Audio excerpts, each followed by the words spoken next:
મિત્રો, બે ઊંચા શ્વાસ લો અને છોડો. બસ પછી ફિલ્મ જોવાનું શરૂ કરો. લાયક નાલાયક. 2 કલાક અને 25 મિનિટની શું ફિલ્મ બનાવી છે ભાઈ. જો તમે માનતા હોય ને કે લંડન બહુ મોટું જ છે તો તમે હાવ ખોટા છો. લંડન અને આણંદ આજુબાજુમાં જ છે, બે હિસાબ સરખા જ છે. પાસપોર્ટ કંઈ લેવાની જરૂર જ નથી. અને ત્યાં જો તમે ખોવાઈ જાઓ ને તો 2-3 મોલ ફરી લ્યો એટલે માણસ મળી જાય. ભાઈ શું મસ્ત ફિલ્મ બનાવી છે. ઘણા લોકો ફિલ્મને ખરાબ કહે છે, મારે જવાબ દેવો એને. તમને એવું લાગશે જ નહીં કે તમે ફિલ્મ જોવો છો. તમને એમ લાગશે કે તમારી આજુબાજુમાં જ વાર્તા ચાલુ છે. એમાં ન તમારા કોઈ ભાઈબંધ હોય. એક ભાઈબંધ છે, એની બેન છે, અને એક ભાઈબંધ છે એ એમને બેઠો છે. એક ભાઈબંધ એની બેનને લઈ અને લંડન વયો જાય છે. એ પણ શું કામ? નાની ચોકલેટ એટલે કે નાની એવી જમીન વેચવાની બાબતે. અને બીજો ભાઈબંધ છે એની બેનને ફોન નથી કરતો અને નથી એના બનાવીને કે જે પણ ભગાડી ગયા ફોન કરતો. એ સીધો શૂટરને ફોન કરે કે આને સીધો ઉપાડી એટલે મારી જ ના કરે. શું વાર્તા હે યાર, તમે વાત તો પૂછો માં. અને જેને જમીન નથી વેચવી એ પણ ઈગોમાં વિધાઉટ રીઝન એમ કહે છે કે ના મારે જમીન નથી વેચવી, થાય કરી લ્યો, હું તો યુકે ભાગી જઈશ એ બી તારી બેનને લઈને. અને પોલીસ તો એમાં ક્યાંય આવતી જ નથી. પોલીસને ક્યાંય ફેર ન પડે. યુકે ને ક્યાં જાવ અહીંયા જાવ. અને એમાંય પાછું યુકે એટલે ખબર દીવો બળે એટલે.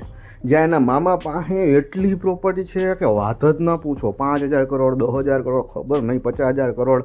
હવે આટલું સમજતા તો જેને જમીન જોતી હોય ને એ ભાઈબંધ ઓલાને હોપારી આપી દે ને કિલર કે મેં એને મારી નાખ્યો અને હવે હું તારી બેનને લેતો આવીશ પણ મળતી નથી, પૈસા આપ ને. કિલર ભાઈ જબરો એટલે 2 વાર ઓલા હીરોને મારે છે. રાહુલ પટેલ નામનો છે.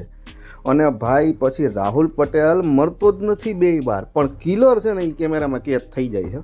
અને યુકે પોલીસ છે એ તો ભાઈ કિલરને શોધીને પકડવાની વાહે ધાડે પણ પકડાતો જ નથી એ પાછો. પછી રોકી ભાઈ ખુદ સાક્ષાત એની બેનને ગોતવા પહોંચી જાય યુકેથી આણંદ, નહીં આણંદથી યુકે આચન. અને એને હિરોઈન મળી જાય બીજી હો. એ ઊંડા શ્વાસ લેતી હોય ને નીચા શ્વાસ કરતી હોય એ. અને એને કે હું તને ગુજરાત લેતો આવીશ પાછી એવું વચન આપી દે. બિચારી દુઃખી હોય ને, યુકેમાં હું બિચારી ઘણી દુઃખી હોય છે. હવે શું રોકી ભાઈ એની બેન નિકિતા જે છે એને યુકે જેવા નાના ગામમાં શોધી શકશે? શું રાહુલ પટેલ અને એના મામા રોકીએ મોકલેલા કિલરને પકડીને સત્ય જાણી શકશે? કોણ છે આ પ્રિયા અને એનો પતિ જે બીજું હનીમૂન કરવા આવ્યા છે પણ ફ્રીમાં રાહુલના મામાની હોટલમાં ધામા નાખીને બેસી ગયા છે? શું કિલર હાચેમાં કોઈ કિલર હતો કે કિલર બનવાની પ્રેક્ટિસ કરતો હતો? કોની માને ભણશે કોનો બાપ? અને અંતે ગામના સરપંચ જેમણે જમીનનો સોદો કરાવ્યો હતો એ લાયક નાલાયકના બીજા પાર્ટમાં દેખાશે કે સીધા 5મા-6ઠા પાર્ટમાં? અને બજરંગી બુલેટ કે જેને ખબર પડશે કે રોકી ભાઈ તો ભગવાનનું નામ લઈ વૈષ્ણવદેવી જવાનું નામ લઈને યુકે ફરવા વયા ગયા, એની હારે બદલો લે કે શું કરશે? આ બધી ખબર પડ્યા પછી તમે વિચારતા થઈ જશો કે કાશ મારી પાસે પણ આવા મામા હોત ને આટલી સંપત્તિ હોત ને આટલું દિમાગ હોત અને લંડન જેવા નાના ગામડામાં આટલું બધું શું કહેવાય હોત. ઓ માય ગોડ, કાંઈ બોલાય નહીં. એવું મસ્ત ફિલ્મ છે. આપણે ગોવિંદા સરને તો ખોટા બદનામ કરીએ છીએ કે આટલી ઉંમરે કેવા રોમેન્ટિક સીન કરે ને શું કરે ને. અહીંયા તમે રોમેન્ટિક સીન જુઓ, હિતુ સર ને હિતેન સરના શું વાત કરો. ઓહો, જબરજસ્તી ફિલ્મ, પણ જબરજસ્તીથી બનાવેલી ફિલ્મ છે, બાકી કાંઈ ઘટે નહીં. જેમાં ગીતો સારા લાગશે. અને આ એવી પેલી ફિલ્મ છે કે જેના ગીતો ફિલ્મ કરતાં તમને સારા લાગશે કે એમ હાઈશ ગીત આવ્યા વાંધો નહીં હાઈશ. બાકી તો જબરી ફિલ્મ છે.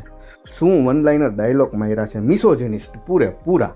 અને ભાઈ ફિલ્મમાં સરે આમ પોટલીની દારૂની વાતો થાય છે, જેને પાછી CBSE બોર્ડે એપ્રુવ કરી દીધા છે કે ગુજરાતમાં તો દારૂ મળે જ છે ને. તમને ક્યાં ખબર છે? ગુજરાતની પોલીસ કરતાં યુકેની પોલીસ જોરદાર છે. તમે તો કંઈ દારૂ પકડી ન શકો. હું યાર હવે બાકી ઓવરઓલ ફિલ્મ છે મસ્તીની ચાકા જેવી. જે બાળકો યુએ ભણવા જતા હોય ને યુકે ને લંડન ને એને ટેન્શન હોય ને તો આ ફિલ્મ બતાવી દેવાય, ખબર પડે કે કેવડું નાનું છે યુકેમાં. ને એમાંય છે ને મામાને મળાઈ દો કે ભાઈ કંઈ કિડનેપ થઈ જાય, કાંઈ હેરાન કોઈ કરતો. આ મામા કેટલા કરોડની સંપત્તિવાળા છે યાર. તરત જ જવાનું મોલમાં તમને રખડતા મળી જાય યાર. હવે હું મારે વાત કરવી એટલે ફિલ્મને કોઈ ખરાબ કેવી ને, ફિલ્મ છે મસ્તીની જોરદાર, જોયા જવો બધા. ઈ ને પાછું મેં પણ છે ને એટલી મહેનત કરી છે સ્ક્રિપ્ટ લખવામાં જેટલી ફિલ્મ મેકરોએ મહેનત કરી છે. એટલે એમ ન કહેતા કે આ હું બનાવી નાખ્યું, આ હું કર્યું, બસ આ ફિલ્મ જોઈ લ્યો પછી મને કહેજો આ હું બનાવ્યું. એવી જોરદાર ફિલ્મ છે. બાકી તમારે જોવી જ જોવો, ન જોવે જ કાંઈ નહીં, પણ ફિલ્મને ખરાબ કહેતા નહીં એ કહી દઉં છું. ચાલતા ચાલતા જય હિન્દ, વંદે માતરમ.